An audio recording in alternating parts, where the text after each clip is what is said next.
General Thraskon of the Galactic Defense Initiative had overseen the Korvax survival course for 37 cycles. In all that time, across hundreds of species and thousands of cadets, the average completion time had remained constant.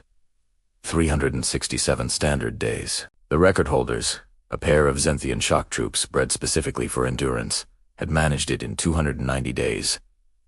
No one had ever completed it in less. The course itself was a masterpiece of controlled Thalidia moon-sized facility, simulated every known hostile environment in the galaxy, toxic atmospheres, extreme temperatures, gravitational anomalies, predatory fauna designed by the galaxy's best seen. It was meant to forge elite soldiers from promising recruits, to separate the capable from the exceptional. Thraskon stood in the observation deck, his 4 eyes fixed on the holographic display showing the 5 human cadets who had entered the course exactly 23 hours and 47 minutes ago. Beside him, Commander Ylara of the Severian fleet clutched her data tablet with trembling appendages. "This must be an error," she whispered. "The sensors are malfunctioning."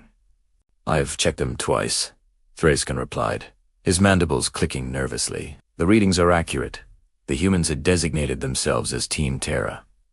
5 specimens from the planet, Earth classified as a Class 12 death world, a rating so extreme that most species considered it uninhabitable. When they'd volunteered for the course, Thraskon had assumed it was ignorance. Newly inducted species often overestimated their capabilities.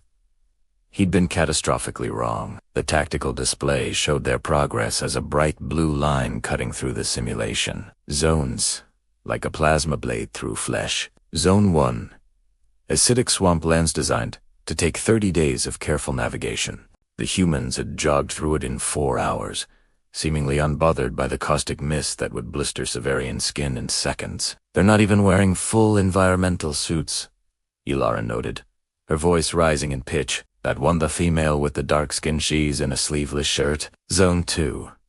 The frozen wastes, where temperatures dropped to -100 standard degrees. Most cadets spent weeks acclimating, building shelters, rationing heat sources. The humans had built a fire using local materials within 20 minutes and spent the night telling stories, their thermal signatures showing they were actually comfortable. By Zone 5, the Predator Gauntlet Thraskon had stopped trying to rationalize what he was seeing. The gauntlet housed 7 apex predators, each from different death worlds, engineered to hunt in packs. The expected strategy was evasion and stealth, perhaps eliminating 1 or 2 if absolutely necessary. Most cadets took 40 days to navigate the zone.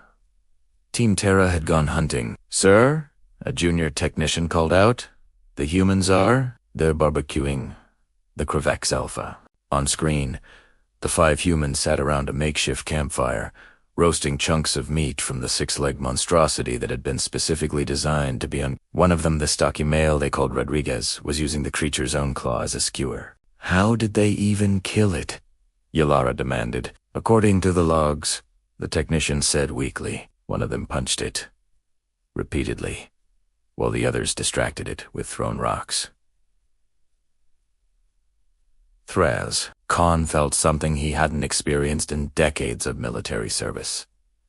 Genuine fear. 24 hours and 12 minutes after entry, the final alarm sounded. Team Terra had emerged from Zone 12, the extinction event, a simulation of a planetary apocalypse that typically took the longest to complete. They'd somehow survived a meteor bombardment, volcanic eruption, an atmospheric collapse in under 2 hours. The 5 humans walked into the debriefing chamber, looking slightly tired and moderately dirty. The one called Chun was carrying what appeared to be a souvenir, the fang of a creature from Zone 8.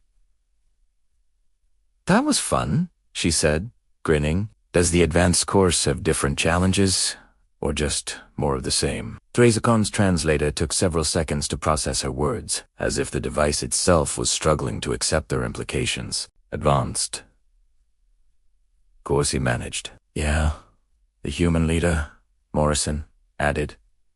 "We were told this was the beginner level. You know, to assess our baseline capabilities." The observation deck fell silent. Ylara leaned close to Thraskon, her voice barely a whisper.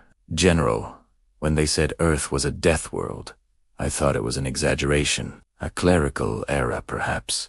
Thraskon watched the humans laugh among themselves. completely unaware of the existential crisis they'd just triggered in the galaxy's military leadership. Somewhere in his mind, a terrifying thought crystallized.